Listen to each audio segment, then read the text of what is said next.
Condition of formation of delta, ठीक है। यहाँ पर डेल्टा का 3 टाइप होता है, मतलब पहले देख चुके हैं। तो 3 टाइप्स का डेल्टा होता है, एक कैस्केड होता है, एक बर्थ फुट होता है और एक आर्क्यूट होता है। 3 टाइप का डेल्टा है। तो डेल्टा बनता कैसे? डेल्टा बनता कैसे बेसिकली होता क्या है, जब एक रिवर अपने साथ लेके आएगा मिट्टी लेके आएगा। कहाँ से लेके आएगा? माउंटेन से लेके आएगा। जब बोले थे ना हम लोग 3 लेयर पढ़े थे, upper course, middle course and lower course. तो तीनों कोर्स में अपर कोर्स और बेसिकली होता क्या है, जब एक रिवर फ्लो होता है तो वो 3 कोर्स से फ्लो होता है, अपर कोर्स, मिडिल कोर्स और लोअर कोर्स। तो ये अपर कोर्स और मिडिल कोर्स में करता है इरोशन मतलब क्या होता है, मिट्टी को अपने साथ लेके आता है। तो वो सारा मिट्टी को लोअर कोर्स में करता है डिपोजिशन। वो होता कैसे है, एक साइंटिफिक प्रोसेस है जहाँ पर सारा, देखो नदी एटलस मिलता कहाँ पर है? नदी जो है, जो रिवर को हम बोलते हैं नदी हम लोग का लास्ट में मिलेगा कहाँ पर? सी में मिलेगा या ओशन में मिलेगा। वहाँ पर क्या है, बहुत सारा सॉल्ट है, नमक, ठीक। तो यहाँ पर इसके अंदर कुछ पार्टिकल्स है। पार्टिकल्स क्या होगा, जब नमक पानी से मिलेगा ना, आके जब मतलब ज़मीन की तरफ बैठ जाएगा, उसी को हम बोलते हैं डेल्टा। तो यहाँ पर वही पढ़ेंगे condition of formation delta. Delta बनता कैसे है? डेल्टा खाली एक कंडीशन नहीं बनता है। अगर नदी बहुत पतला रहेगा, बहुत पतला नदी है, तो वो डेल्टा फॉर्म नहीं करेगा। क्यों? उसके बाद उतना लोड नहीं, उसके बाद उतना मिट्टी नहीं है, मड नहीं है। लोड मतलब होता है मिट्टी, स्टोन्स, पेबल्स, उसके पास नहीं रहेगा क्योंकि उसका पानी कम है। तो वो अपने साथ जो लोड है वो थोड़ा सा लेस लेके आएगा। जहाँ नदी रहेगा नदी बड़ा है, पानी बेसी होगा, वॉल्यूम बेसी होगा। वॉल्यूम मतलब पानी, ठीक है, पानी का मात्रा, वॉल्यूम बेसी होगा, अपने साथ ज़्यादा मिट्टी लेके आएगा, तो एक डेल्टा बनने का चांस है। सेकेंड, अगर नदी यहाँ फ्लो हो रहा है और यहाँ पर ओशन है, ठीक है, ये जगह पे ओशन है या सी है, तो हवा का फ्लो, विंड का फ्लो, ये भी एक इम्पॉर्टेंट बात है इसमें। विंड का फ्लो, अगर विंड का फ्लो अपोजिट डायरेक्शन में रहेगा, मीन्स ओशन से सी रिवर की तरफ रहेगा, तो डेल्टा बनने का चांसेस ज़्यादा होता है। अगर उल्टा रहेगा, मीन्स रिवर से विंड ओशन की तरफ रहेगा, तो सारा मिट्टी क्या होगा, ओशन में चला जाएगा। सेकेंड फैक्टर ये हो गया। तो यही फैक्टर्स के बारे में पढ़ेंगे कि क्या क्या फैक्टर्स की वजह से डेल्टा फॉर्म होता है। तो पहला फैक्टर क्या है, vertical and lateral corrosion of river in upper course. जब रिवर फ्लो होता है तो रिवर दो तरीका से रिलेशन करता है। एक होता है वर्टिकल मतलब डाउनवर्ड, और एक होता है लेंथ वाइज, साइड वाइज करता है, और एक करता है डाउनवर्ड, ठीक है। डाउनवर्ड को बोलते हैं वी से वैली, साइड को बोलते हैं आई से वैली। जो साइड से करेगा वो होगा आई से वैली, और डाउनवर्ड करेगा उसको बोलते हैं वी से वैली, जो हम लोग पहले पढ़ चुके हैं, ठीक है। सेकंड क्या है, rate of removal of flow. जितना ज़्यादा पानी रहेगा उतना ज़्यादा मिट्टी फ्लो होगा। जितना ज़्यादा मिट्टी को अपने साथ लेके जाएगा, जितना कम पानी रहेगा मिट्टी इतना फ्लो कम लेके जाएगा, और सी में इतना कम मिट्टी जाएगा, तो डेल्टा फॉर्म कम होगा। थर्ड फैक्टर क्या, जहाँ पर वो बन रहा है वहाँ पर टाइड रिलेशन है। टाइड रिलेशन मतलब क्या, मतलब बाढ़ ज्वार घाटा उसको बोलते हैं, ठीक है, मतलब ज्वार नहीं आना चाहिए, उसको बोलते हैं हाई टाइड, लो टाइड। जब ये, अगर ये अर्थ है, ये चैप्टर तुम लोग 2 और 3 में देखेगा, ये अर्थ है, यहाँ मून है, यहाँ पर सन है। तो सन के वजह से पानी है ना अर्थ का, वो थोड़ा पुल होता है, उसको बोलते हैं, जहाँ पर पुल होगा वो बनेगा हाई टाइड, जहाँ पर पानी कम होगा लो टाइड। डेल्टा वहाँ फॉर्म होता है जहाँ पर टाइड्स नहीं बनता है।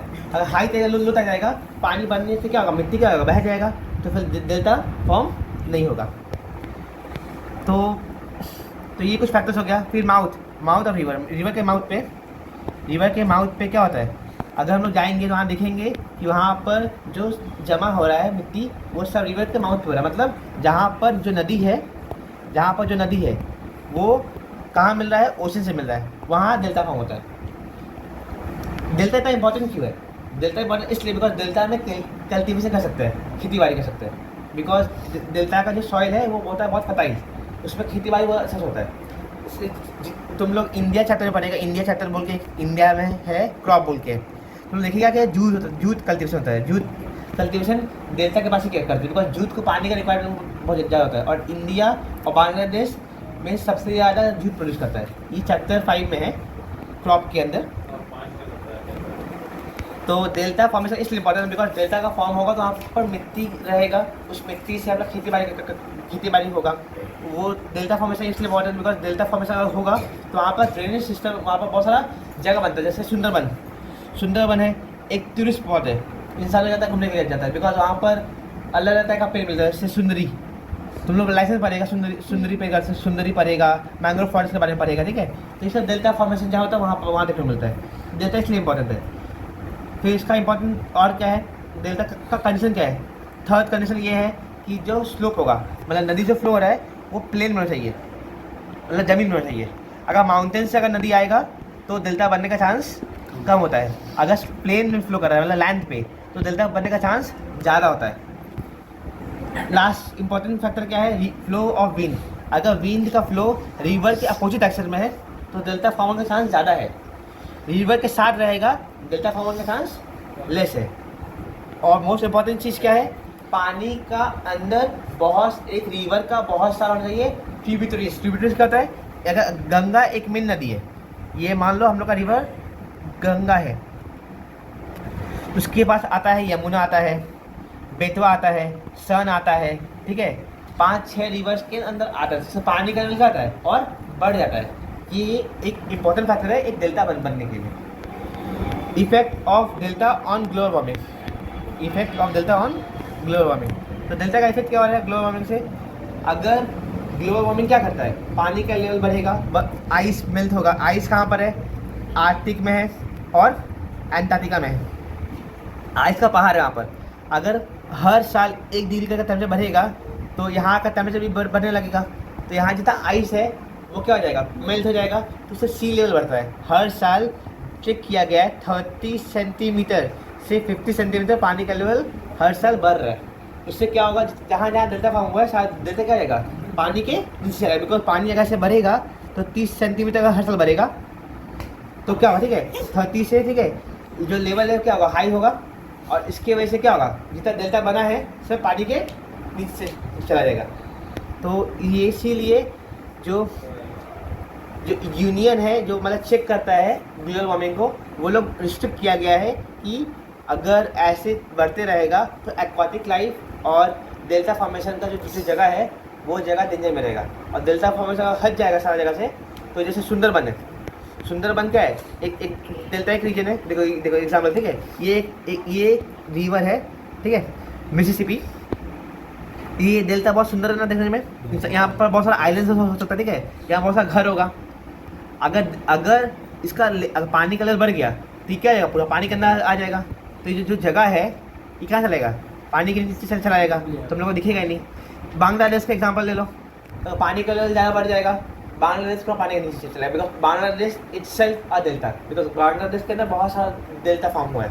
तो ये एक बहुत बड़ा जगह है जो डेल्टा एक रीजन है।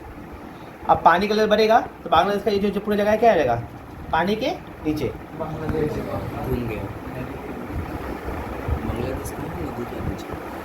ठीक है, तो ये इंपॉर्टेंट फैक्टर हो गया। थर्ड, रिस्क क्या है, ठीक है, अगर ऐसे बढ़ेगा पानी, अगर मान लो, देखो ये भी एक इंपॉर्टेंट फैक्टर है। क्या, नॉर्मल सा बुद्धि का बात है। ये रिवर है क्या, रिवर मिसिसिपी है। ये रिवर क्या है, क्या लिखा है, गंगा रिवर है। यहाँ पर बे ऑफ बंगाल है। बे ऑफ बंगाल पानी में क्या है, सॉल्ट है, नमक है, ठीक। अगर ओशन का लेवल बढ़ गया तो यहाँ सारा नमक का पानी कहाँ चला जाएगा, गंगा नदी के अंदर। तो ये पानी पीने लायक भी नहीं रहेगा। सेम चीज़ यहाँ पर है। यहाँ पर क्या है, गल्फ ऑफ मैक्सिको है। अगर लेवल बढ़ गया, यहाँ पर रिवर है, रिवर का पानी होता है साफ़, हम रिवर का पानी होता है साफ़, उसको हम लोग पी सकते हैं। लेकिन ये पानी हम लोग नहीं पी पाएंगे, उसमें क्या है, बहुत सारा नमक है। तो अगर पानी का लेवल बढ़ जाएगा, सारा पानी क्या अंदर घुस जाएगा ना, और सारा रिवर का पानी पीने लायक नहीं बचेगा। ये भी इंपॉर्टेंट प्रॉब्लम है ग्लोबल वार्मिंग का, समझा। नेक्स्ट लास्ट, कुछ आइलैंड्स के बारे में, जैसे, ठीक है, जैसे मालदीव्स है, लक्षद्वीप है, ये सब कुछ आइलैंड्स है जहाँ पर अगर ग्लोबल वार्मिंग बढ़ेगा तो सारा जो डेल्टा एक आइलैंड बना है उसका क्या हो जाएगा, सारा डूब जाएगा। जैसे राम सेतु है, ठीक है, राम सेतु ये भी क्या है, ये जो बनाया गया है एक ब्रिज है। अगर पानी का लेवल बढ़ेगा तो जो ब्रिज है क्या पानी में चला जाएगा। तो ग्लोबल वार्मिंग इसीलिए मेंटेन किया जाता है और चेक किया जाता है ताकि क्या ग्लोबल वार्मिंग का जो इम्पैक्ट है वो उतना ज़्यादा हाई ना हो, ठीक। कुछ रिसर्च किया गया है, ठीक है, जैसे जादवपुर यूनिवर्सिटी के द्वारा रिसर्च किया गया है, ठीक है, चेक करने के लिए कुछ आइलैंड्स के बारे में। जो आइलैंड्स हर साल, मतलब जो डेल्टा एक आइलैंड है इंडिया में भी है डेल्टा एक आइलैंड, मतलब जो डेल्टा से बनता है आइलैंड, वो सब आइलैंड्स हर साल कुछ सेंटीमीटर नीचे नीचे जा रहा है। तो ये रिसर्च करके पता चला है। जैसे एक ये आइलैंड है न्यू मोरी आइलैंड, ठीक। तो ये सब आइलैंड का जो रिलीजियस प्लेस है वो सब क्या है, मानसून की वजह से, बारिश की वजह से इसका क्लाइमेट चेंज हो रहा है और ये हर साल कुछ इंच पानी के नीचे जा रहा है और एक टाइम के बाद ये आइलैंड पानी के नीचे ही चला जाएगा। तो एज सच ये एग्ज़ाम के पॉइंट ऑफ व्यू से इंपॉर्टेंट नहीं है, ठीक है, ये बोलना कि ऐसा कुछ बोले है, ठीक है, लेकिन एग्ज़ाम के पॉइंट ऑफ व्यू से इंपॉर्टेंट नहीं है ये टॉपिक, बिकॉज ये एग्ज़ाम में कभी नहीं आता है, ठीक। तो ऐसा इंपॉर्टेंट जस्ट फॉर नॉलेज ये इंपॉर्टेंट नहीं है, लेकिन ये एग्ज़ाम के पॉइंट ऑफ व्यू से ये इंपॉर्टेंट है।